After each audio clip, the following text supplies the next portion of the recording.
अवधूत चिंतन श्री गुरुदेव दत्त. दत्त महात्म्य अध्याय 24. माता पितरांचे रामांना दर्शन. रेणुका मातेचे मुख भूमीतून उत्पन्न झाले. रामकृत क्षत्रिय संहार. श्री दत्ताज्ञेने रामांनी केलेला यज्ञ. चिपळूण येथे रामाचा गुप्तपणे निवास. श्री रेणुका मातेची महती. अर्जुनाख्यान समाप्ती. वक्रतुंड महाकाय सूर्यकोटी समप्रभ निर्विघ्नं कुरु मे देव सर्वकार्येषु सर्वदा. गुरुर्ब्रह्मा गुरुर्विष्णू गुरुर्देव महेश्वरा. गुरुः साक्षात् परब्रह्म तस्मै श्री गुरवे नमः. श्री गणेशाय नमः. श्री गुरुदत्तात्रयाय नमः. गुरु म्हणे दीपका मनी आणुनी विवेका निवारुणिया शोका कर्म करी मातेचे. श्री दत्त मुनिवर्य जानमिती आर्य ज्यांना ध्याती योगीवर्य स्वतः आचार्य ते झाले. करविती मृत्तिका स्नान वर्धमान अंजली दान अवयव पिंडदान यथाविधान करविती. सर्व क्रिया करवून रामा म्हणे अत्रिनंदन माता पिता हे दोघे जण कुठे गेले जानसी की. आणि गुरु आता दीपकाला सांगतायत. आता म्हणे हे करून सर्व परशुरामांचा शोक निवारण करून त्यांनी सर्व क्रियाकर्म केलेलं आहे मातेचं. आणि त्यांचं आचार्यपद कोणी केलेलं आहे तर दत्तगुरूंनी. नंतर त्यांनी त्याच्याकडून मृत्तिका स्नान करवून घेतलेलं आहे आणि पिंडदान केलेलं आहे रामाकडून. अशा सर्व झालेल्या आहेत. सर्व उत्तर कार्य वगैरे झालं, क्रिया झाल्या. आणि मग दत्तगुरू रामाला सांगतायत. सर्व क्रिया करवून रामा म्हणे अत्रिनंदन पिता माता हे दोघे जण गेले कुठे जानशी की. म्हणे तुझे आईवडील कुठे गेले बघायचं का म्हणे तुला. राम म्हणे ते मेले या क्रियेने उद्धरले. तर त्यांची हे तुम्ही केलेलं आहे म्हणे. उत्तर कार्य तुम्ही केलं आणि तुम्ही त्यांना उत्तम लोकाला नेलेलं आहे म्हणे. धन्य माझी माता धन्य माझा पिता आपण क्रिया करविता या पर काय मोक्ष. तुमच्यासारख्याच्या हातून क्रियाकर्म झालं याच्यापेक्षा मोठं भाग्य काय म्हणे. आणि तुम्ही हे केल्यामुळे त्यांना उत्तम लोक प्राप्त झालेला आहे. दत्त म्हणे रामासी तू देखो देख भुलसी की प्रत्यक्ष प्रमाणासी. मानसी मानसी वाटते जे सृष्टी स्थिती संवार करीती ते गौरीहर उपजले भूमीवर मुनीश्वर त्वेषाने. म्हणे तुला काय वाटतं म्हणे ते कोण होते तर जे प्रत्यक्ष सृष्टीचा स्थिती संहार करतात तर ते गौरीहर तेच होते म्हणे. हे मुनीश्वराच्या रूपाने जमदग्नीच्या रूपाने आलेले होते म्हणे. ईश्वरी जी जगदंबिका ती तुझी रेणुका माता. ईश्वर जो तारी लोका हो का पिता जमदग्नी. तर ती त्यांची जी पत्नी आहे म्हणे ती प्रत्यक्ष कोण आहे तर ती रेणुका म्हणजे पार्वती आहे म्हणे. भूमीवरी अवतरुण नाना धर्म स्थापून कृतकार्य होऊन अंतर्धान पावले ते. आणि जे काही त्यांनी मनुष्य जन्म घेऊन जे काही त्यांच्या हातून कार्य करायचं होतं ते सर्व झालेलं आहे. आणि ते संपवून आता कुठे गेलेले आहे ते अंतर्धान पावलेत म्हणे. ते येथे जन्मले अथवा मरण पावले अथवा स्वर्गा गेले हे फोल बोलणे. जे सर्वत्र असती ते येती ना जाती ते येथे आता की नसती व्यापून असती सर्व जे. त्यांना काय म्हणे जन्म मृत्यू हे त्यांना काय आहे का. ते कधी येतही नव्हते आणि कधीच गेलेही नव्हते म्हणे. तर सगळीकडे ते व्यापून आहेत म्हणे. जरी तू इच्छिशी तरी दावितो तयांसी. राम म्हणे दत्तासी दावा तयास पाहिन. म्हणे बघ तुझी जर इच्छा असेल तर तुला मी परत दाखवतो म्हणे. त्यांचं दर्शन घडवतो म्हणे. असं दत्तगुरू म्हणतायत परशुरामांना. मग परशुराम म्हणे तुमची इच्छा असेल तर दाखवा म्हणे. असे जव दोघे बोलती तव ते दोघे दिसती. दत्त म्हणे रामाप्रती पाहे हे माता तात तुझे. मग दत्तगुरूंनी त्यांना दर्शन घडवलेले आईवडिलांचं. पद्मासन घालून अंगी भस्म चर्चून जटाजूट बांधून बसे समाधान जमदग्नी. तर जमदग्नी कसे बसलेले होते पद्मासनात बसलेले होते आणि डोक्यावर केसांचा जटाजूट बांधलेले होते आणि भस्म लावलेलं होतं अंगाला. कंठी रुद्राक्ष शोभती गोमुखी धरुणी हाती दृष्टी करुणीवरती एकाग्रचित्ती ध्यान करी. रुद्राक्ष कुंडले कानी रुद्राक्ष भूषणे लेवनी वल्कलांबर नेसुनी अजिन पांघरुणी बैसला वामभागी रेणुका माता सर्वाभरण भूषिता दिव्यकांत लावण्य सरिता सौभाग्यभूषिता विराजे. तर गळ्यामध्ये रुद्राक्षांच्या माळा, हातामध्ये जप करण्याची ती गोमुखी आणि एकाग्र असे नजर लावून एकाग्र चित्ताने ध्यान करत होते. नंतर कानामध्ये कुंडल कशाचे? रुद्राक्षांचे. आणि वल्कलांबर म्हणजे झाडाच्या सालींचे वस्त्र नेसून आणि अजिन म्हणजे काळविटाचं कातडं पांघरून ध्यानाला बसलेले होते. आणि डाव्या बाजूला रेणुका माता बसलेल्या होत्या. कशा? सर्व अलंकारांनी युक्त असं दिव्यभूषण वरण दिव्य कांत लावण्य असं म्हणजे दिव्य अशी दिसत होती. सौभाग्य अलंकारांनी भूषित. सुटे सुगंध अंगाचा तेथे जमाव झाला भ्रमरांचा पुंज देसे तेजाचा अंधकाराचा नाश करी जो नखे दिसती अर्धचंद्रापरी दंत झळकती हिर्यापरी तिच्या लावण्याची सरी कोण करी जगात. तर तिच्या अंगाचा असा सुगंध सुटलेला होता आणि ती जशी एखाद्या तारकांचा पुंज त्याप्रमाणे अंधकाराचा नाश करून तिचं तेज प्रकटत होतं. तिचे नख कसे दिसत होते? चंद्राच्या कोरांसारखे. दात कसे? हिऱ्यासारखे चमकत होते. अशी ती लावण्याची खाणी दिसत होती त्याची आई रेणुका माता. रेणुका सुहास्य वदन पाहत असे पतीचे वदन जे सुखाचे सदन की भुवन सकृताचे.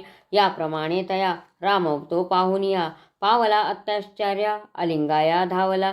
रामाने ते बघितलं आणि आईवडिलांना भेटायला आलिंगन द्यायला पळाला तो.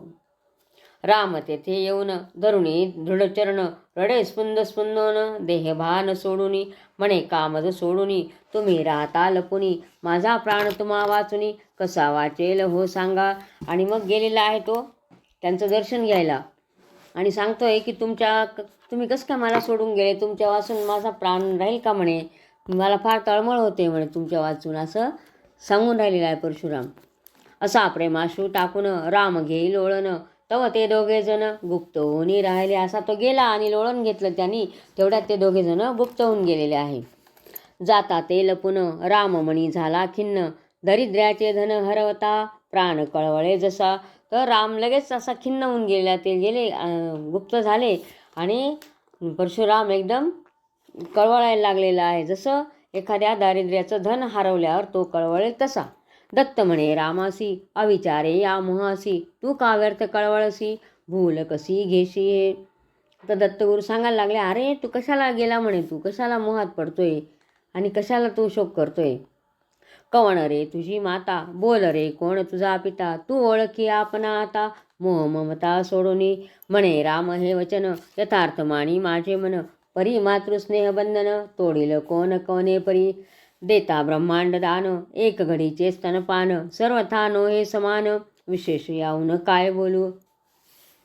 तर म्हणे तू कशाला शोक करतोय, कोण तुझी आई, तू कोण तुझे वडील, स्वतःला ओळख म्हणे तू आता, आणि माया ममता काय आहे ते सर्व तू सोडून दे म्हणे, असं सांगतायत. असे बोलुनी दुःख राम टाकी अधोमुख तव रेणुकेचे मुख भूमी छेदून प्रगटले. आणि ते असे बोलताय तोपर्यंत रेणुकेचं जे मुख होतं ते भूमी छेदून वरती आलेलं आहे. राम अश्रू पुसोन पुढे करी वदन मुख दे रामा चुंबन राम समाधान पावला. आणि मग रामाने बघितलं तिचं तोंड भूमीतून वरती आलेलं आहे रेणुकेचं, आणि मग त्याने डोळे पुसले आणि पुढे तोंड केलेलं आहे आणि राम आणि हे रेणुका त्याला चुंबन देते. दत्त म्हणे ही माता हा सूत ज्याचा स्नेहा नाही अंत काय करावा निस्नेह सूत केवळ जंत होत असे. म्हणे हे खरं आईचं मुलाचं प्रेम म्हणे. नाही तर काही मुलं असतात की ज्यांना माया प्रेम वगैरे काहीच नसतात, ते निस्नेह सुत असतात म्हणे, तर ते केवळ जंत म्हणे. अद्यापि सर्व लोक पूजिती रेणुकेचे मुख जे दर्शने वारी दुःख परम सुख देई जे. आणि आतापर्यंत ते जे मुख आलेलं आहे वरती रेणुकेचं, तर ते रेणुका माता माहूरगडावर अजून लोकांचं कल्याण करते आहे आणि लोकांना दर्शन देते आहे म्हणे. दत्त म्हणे रामासी सत्य करी मातापुरी जाऊन मातृतीर्थी न्हाऊन रेणुका मुख दर्शन करीते पावन उभय लोकी. तर मग लोक अजून सुद्धा मातृतीर्थावर जातात, तिथं आंघोळी करतात आणि तिचं दर्शन घेतात म्हणे. दत्त म्हणे रामासी सत्य करी प्रतिज्ञेसी जिंकी अधार्मिकांशी विजय घेसी मतप्रसादे.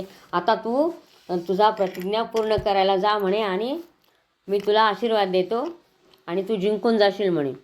मग राम भृगुनंदन श्री दत्तावंदन प्रणितेमध्ये स्नान करून संकल्प करिता झाला.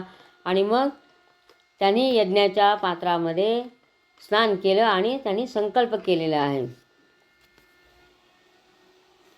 हाती परशु घेऊन क्षत्रियांचे करी हणन मार देई तीक्ष्ण कठोर मन जयाचे कुरुक्षेत्री भूपाते बोलावणी युद्धाते बळे संवारी सर्वाते रोष आवेशे करुणिया. आणि मग अशा प्रकारे कुरुक्षेत्राला तो बोलवून घ्यायचा राज्यांना आणि बळ त्यांचा संहार करायचा असा परशुराम निघालेला आहे. आता धनुर्विद्या प्रवीण शस्त्रास्त्री निपुण तेही करिता रण टाकीती प्राणधाकाने. जे काही शस्त्रास्त्रात निपुण होते धनुर्विद्येत प्रवीण होते ते सुद्धा त्याच्या रामाच्या धाकाने प्राण सोडून देत होते म्हणे. क्षत्रियांच्या कुटुंबिनी जरी का असती गर्भिणी रामाची गर्जा ऐकुनी गर्भ टाकुनी ऐकती धाके. आणि ज्या क्षत्रियांच्या पत्न्या गर्भिणी होत्या त्या रामाच्या गर्जना ऐकून गर्भ टाकून देत होत्या.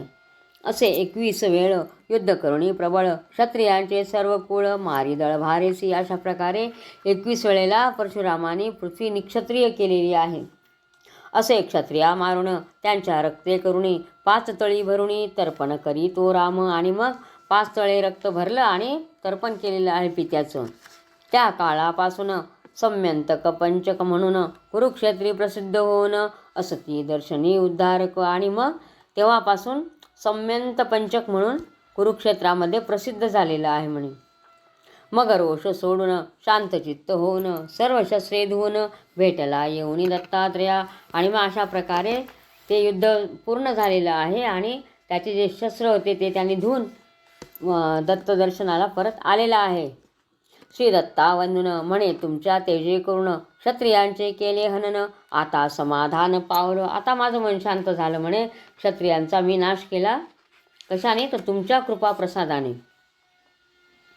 कोप हा अनिवार्य त्यामुळे नेनवे कार्याकार डोळा न दिसे आर्या नार्य पहा नार्यपणा हा म्याघ्राळचा एकाचा सूड क्षत्रियांचे तोडिले बुड हा मी केव्हाही मूड कोपारूढ व्यर्थ झालो.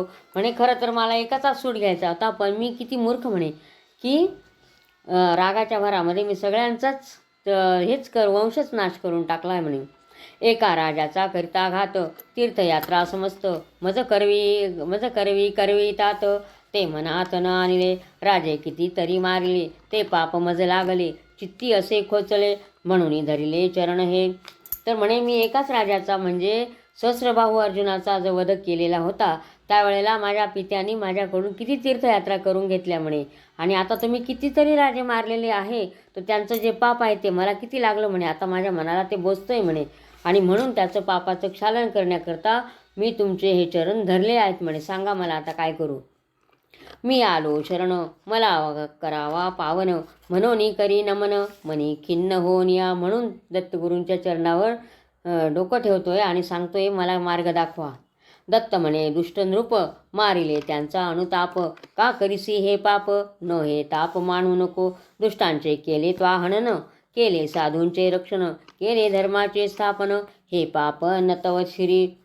तर म्हणे तू काय वाईट केलेलं आहे. तू दुष्टांचा संहार केला ना आणि तू दुष्टांचा संहार करून साधू संत जे काही धार्मिक वृत्तीचे लोक आहेत त्यांचं रक्षण केलेलं आहे आणि धर्माचं पण स्थापना केलेली आहे म्हणे. तू धर्म सुरक्षित ठेवलेला आहे तर तू हे पाप मानू नको म्हणे.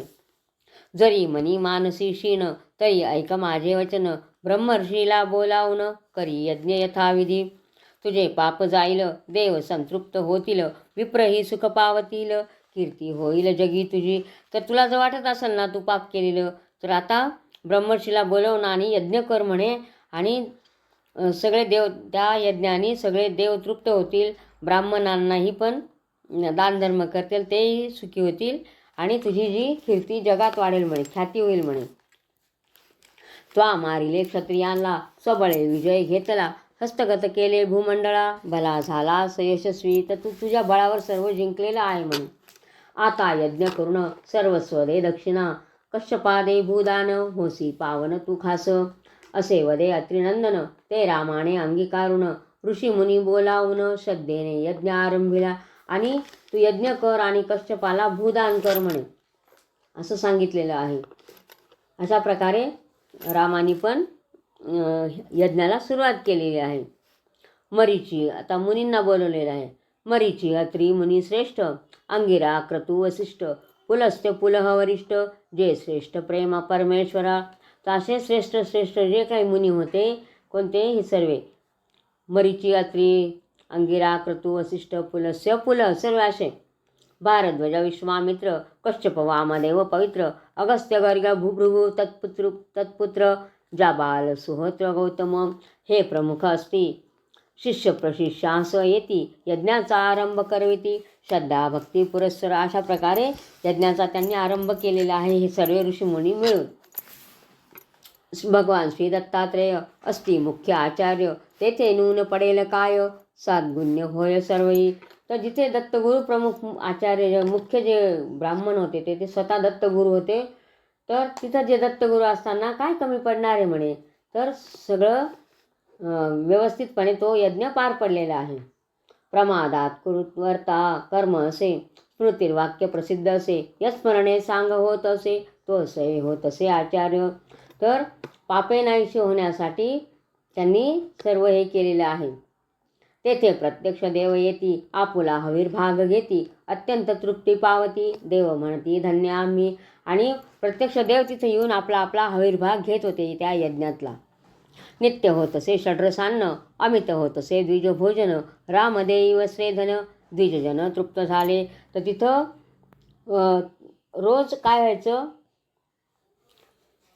षड्रसान्न शिजत होतं आणि अमर्याद असं अन्नदान होत होतं. कसं गोड आंबट खारट तुरट तिखट कडू अशा सगळं रसांनी युक्त असं षड्रसान्न शिजलं जात होतं आणि ब्राह्मण भोजन होत होते. तसेच रामाने वस्त्रधन देऊन ब्राह्मणांना तृप्त केलेलं आहे. चतुर्होर्त विधान करुणिया भृगुनंदन कश्यपाचे पाय धुवन करी पूजन श्रद्धेने. संकल्प करुण देई कश्यपा भूदान दक्षिणार्थ धनरत्न देई नंदन रेणुकेचा. मग त्यांनी भृगु ऋषींचं हे कश्यपाचे पाय धुतले. भृगुनंदन म्हणजे परशुरामांनी कश्यपाचे पाय धुवून पूजन केलेलं आहे आणि संकल्प करून कश्यपाला भूदान केलेलं आहे. नंतर दक्षिणा धन रत्न सर्व काही दिलेलं आहे. स्वर्ण वस्त्र धने करुण करी दत्ताचार्यांचे पूजन श्री दत्त ते सर्वधन दिधले जान ब्राह्मणांना. आणि मग दत्ताचार्य जे होते म्हणजे दत्तगुरूंचं ब्राह्मण म्हणून त्यांनी पूजन केलेलं आहे. त्यांना सुद्धा धन दिलेलं आहे. सर्व वस्त्रधन त्यांना पण दिलेलं आहे. आणि ते जे धन मिळालेलं होतं दत्तगुरूंना त्यांनी ते ब्राह्मणांना वाटून दिलं. जो दत्तभक्त पावन त्यासी कासया आचार्यपण काय की जे दक्षिणाधन एक सुमन मानी. जो दत्तगुरू भक्तांच्या अधीन आहे त्याला हे धन द्रव्य दक्षिणा काय करायची. त्याला फक्त एक फूल किंवा सुमन म्हणजे चांगलं मन जरी अर्पण केलं म्हणजे इथं दोन अर्थ दिलेले. सुमन म्हणजे फूल आणि सुमन म्हणजे मन आपलं असं. मन अर्पण करा आणि तो फूल अर्पण करा ते त्याला पावन होतं. सर्व आनंद झाला दत्तवरे रामाला तू जगी हो भला पुरुषार्थ केला हा मोठा. तर तू धन्य आहे म्हणे. तू बाल असून दुर्जय क्षत्रिया मारून सर्व लोक सुखी करून केलासी यज्ञ विधाविधी. तर तू लहान आहे म्हणे परंतु तरीसुद्धा तू सगळ्या लोकांना सुखी केलेला आहे म्हणे हा यज्ञ करून. हे तुझे यश गातील ते लोक पवित्र होतील. तू झालास विमल विपुल पुण्य जोडूनी. तर जे तुझे यश गातील ते स्वतःला धन्य म्हणे पवित्र होतील म्हणे ते. आणि तू सुद्धा तुलाही पुण्य मिळालेलं आहे आणि तू हे झालेलं आहे म्हणे पापमुक्त. नसता पाठबळ अरिल असता विपळ परी एकटा तू सकळ मारिसी खळ निजबळे. तुझ्या मागे सैन्य नव्हतं कोणाचं बळ नव्हतं तरीसुद्धा तू सर्वांवर विजय मिळवलेला आहे. असे अन्य करील कोण तेव्हा तू साक्षात नारायण म्हणून केलेस तुमुल रण भूप दुर्जन मारिले. तर तू कोण आहेस म्हणे प्रत्यक्ष नारायणाचा अवतार आहे म्हणे तू. अतएव तू शूर असशी खास रणधीर, केवळ विष्णू उदार, म्हणून संहार हा झाला. राम म्हणे मी काय असा, प्रसाद हा आपुला असा, आपुला अनुग्रह जसा, विजय तसा झाला हा. तर दत्तगुरु त्याला म्हणतात, तू प्रत्यक्ष विष्णूचा अवतार आहे, म्हणून तुझ्याकडून हा एवढा संहार झालेला आहे.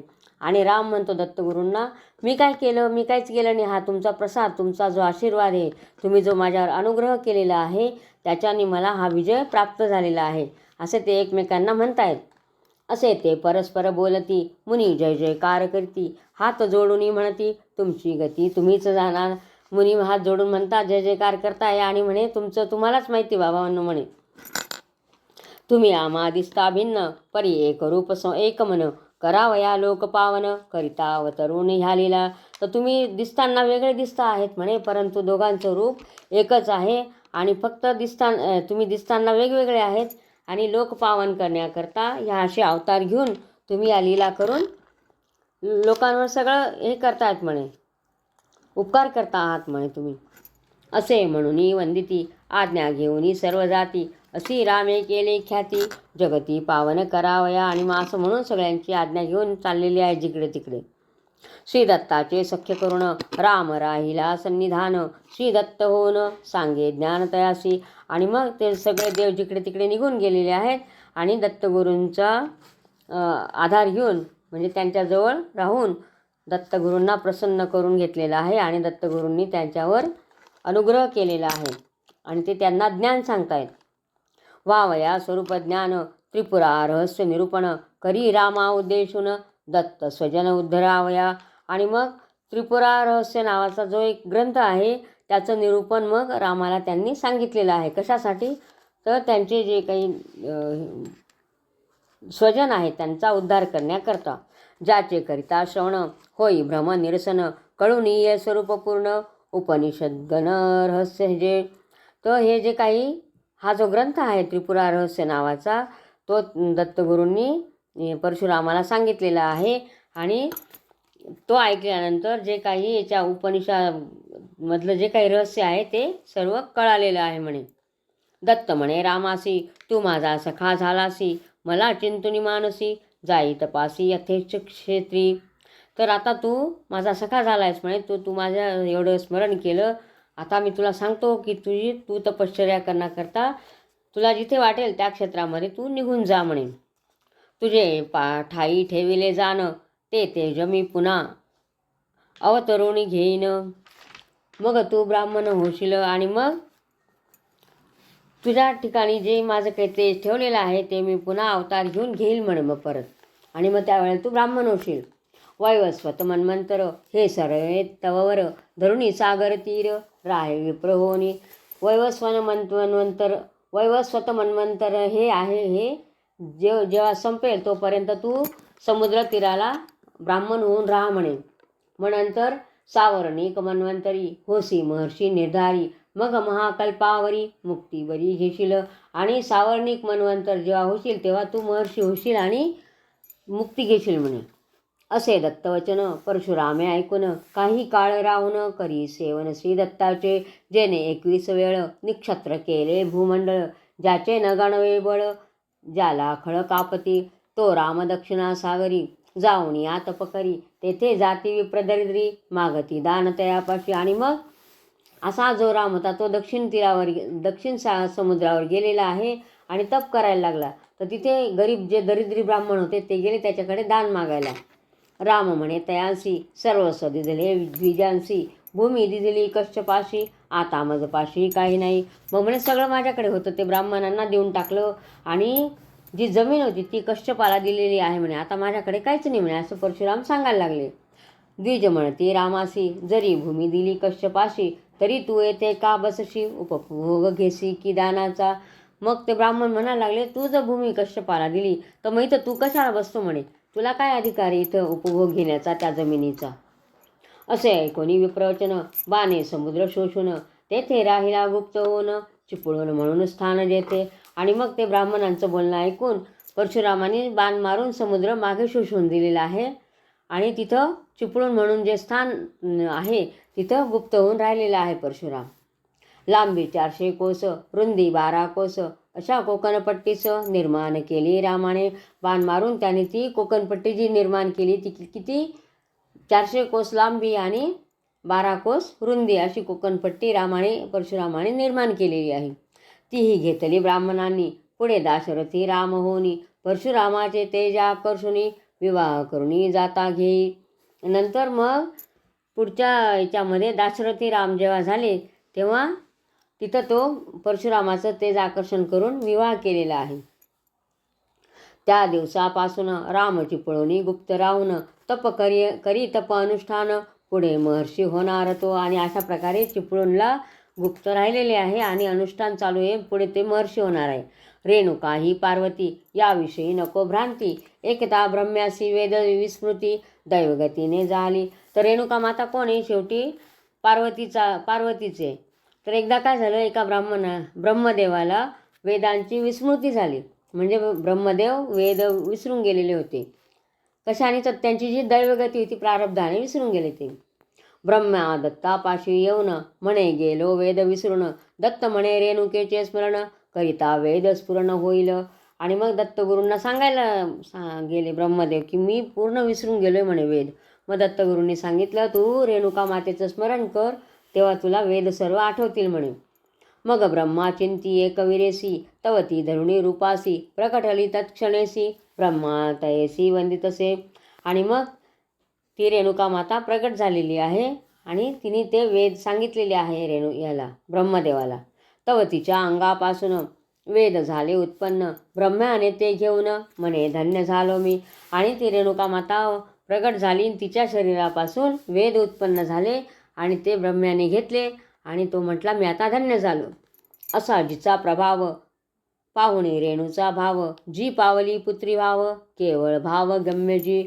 आणि अशी ती रेणुका म्हणजे पार्वती, तर ती रेणुराजाचा भक्तिभाव पाहून त्याच्या पोटी मुलगी म्हणून जन्माला आलेली होती. ती अद्यापी माहुरी साक्षात निवास करी निज भक्तांते तारी जी निवारी संकटा. ते अजूनसुद्धा माहूरला रेणुका माता आहे. अनुसया त्रीचे असे वेश्म श्री दत्ताचा आश्रम रेणुका देवीचे धाम दर्शने कामपूरक. आणि अनुसया आणि अत्रि ऋषींचा जो आश्रम होता तो दत्ताचा आश्रम आणि ते देवीचं धाम आहे म्हणे. कृष्णा कमलकीचे दर्शन जे करती जाऊन ते जाणावे पूज्यजन होती पावन निर्धारे. आणि काळ्या आवळीचं जे दर्शन घेतात ते खरे पुण्यवान म्हणे. घेऊन रेणुकेचे दर्शन मातृतीर्थी करती पिंडदान त्यांचे पितर उद्धरून जाती निर्वाण पदासी. आणि मातृतीर्थामध्ये ज्या पिंडदान करतात तर त्यांचे पितर उद्धरून जातात म्हणे. चांगरिकाचे पितर नरक यातना भोगती घोर मग चांगरिक द्विजवर मातृतीर्थी पिंड करी. तर चांगरिक नावाचा एक ऋषी होता, त्याचे पितर नरक यातना भोगत होते म्हणे. तर त्यांनी सुद्धा ह्या मातृतीर्थावर पिंडदान केलं आणि त्यांचे पितर मोक्षाला गेले म्हणे. त्याचे पितर तत्काळ मुक्त झाले सकळ असे मातृतीर्थाचे फळ मिळे तत्काळ निश्चय. अशा प्रकारे मातृतीर्थाचं फळ मिळतं म्हणे, लगेच मिळतं म्हणे.